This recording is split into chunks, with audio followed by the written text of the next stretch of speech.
What up, y'all? I'm setting up part two.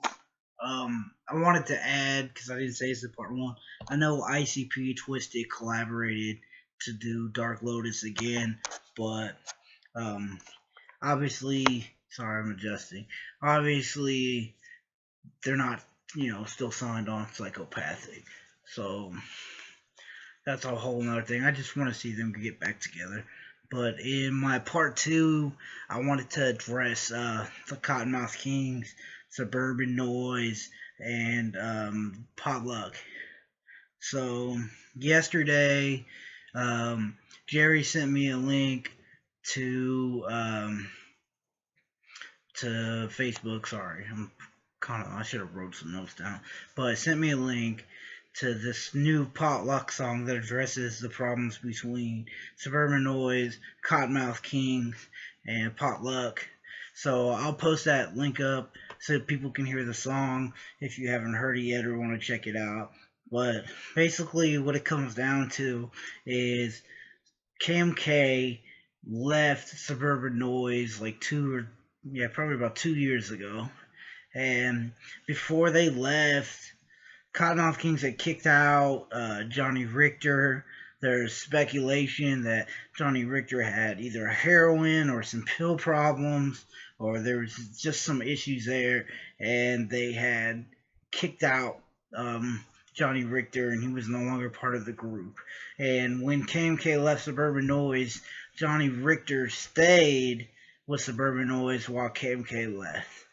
So there's some heat between them, and there's speculation that Kevin Zinger, who was part owner of Suburban Noize with Daddy X, slept with Daddy X's wife, or there was just a few things. But again, when it comes down to it, KMK never really touched on the issues. I don't know if that's for lawsuit issues or whatever, but they never really talked about those issues, and Kevin Zinger released a video talking about some of the issues.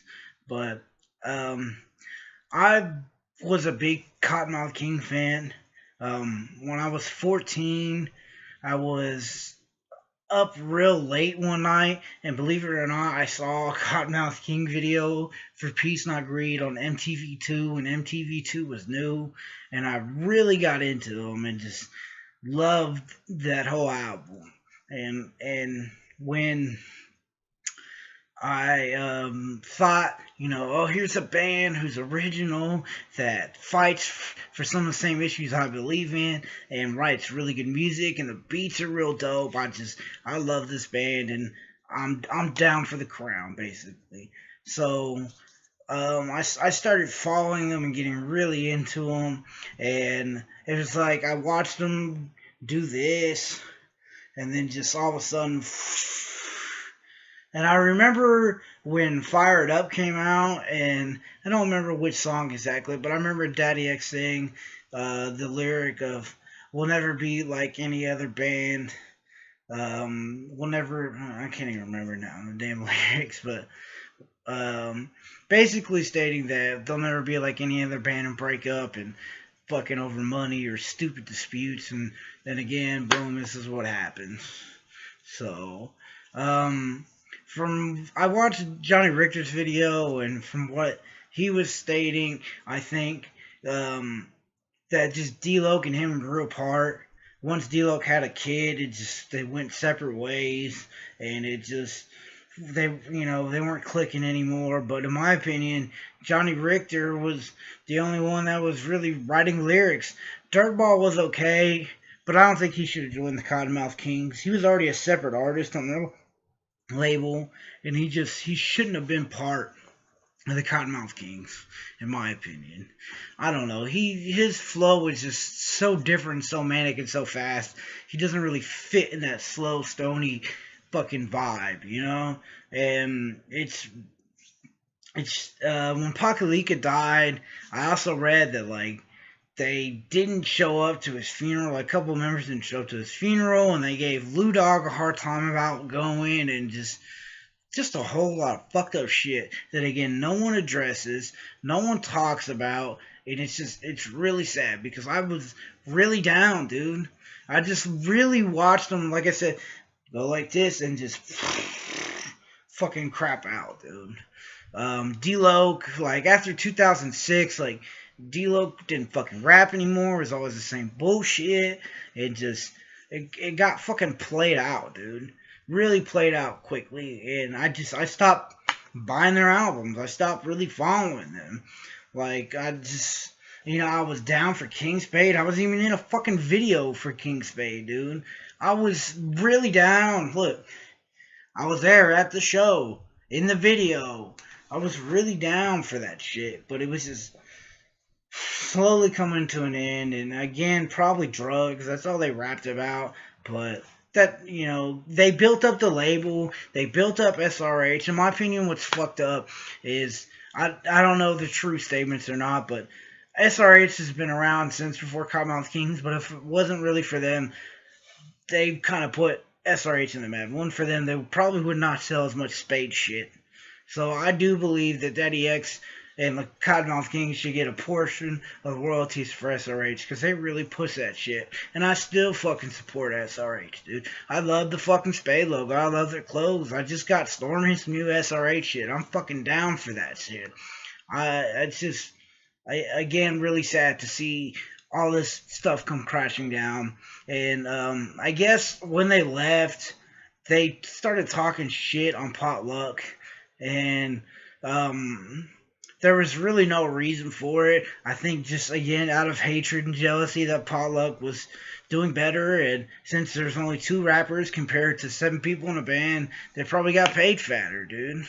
And their diss, they talked about different issues. They said Daddy X wasn't really smoking pot, and that there were, like Chris Rock and CB4, which if you've seen that movie, he's, a Hollywood rapper. They basically pump him up and do fake shit.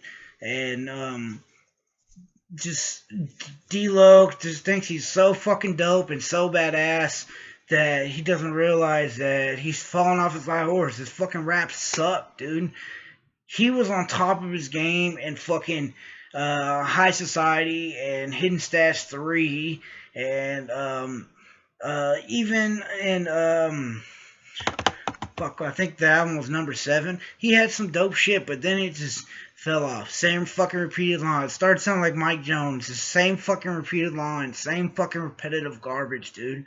And it was just, there was really no reason to diss Potluck. I'm kind of glad they addressed the issues. At least somebody came out and started saying some shit. But it's just, I'm watching all my favorite artists that I grew up in the thousands listening to slowly plateau. And I guess it's just how it is. People get old and people get tired of the same old shit. And that's eventually what Kmk was doing. Just becoming the same repetitive bullshit. I even love Kmk's underground albums, dude. Fucking Shaky Bones was fucking dope album. DJ Bobby B's, man, I got fucking memories of those fucking albums.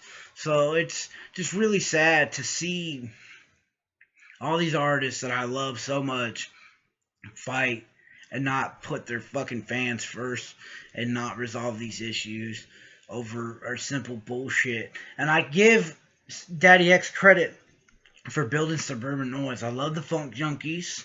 I love fucking Head PE when they're on there. I think eventually they oversigned so many artists and they couldn't handle their own, and they started maybe trying to fucking put these other artists before them and manage this shit, and it just left Kmk in the dust.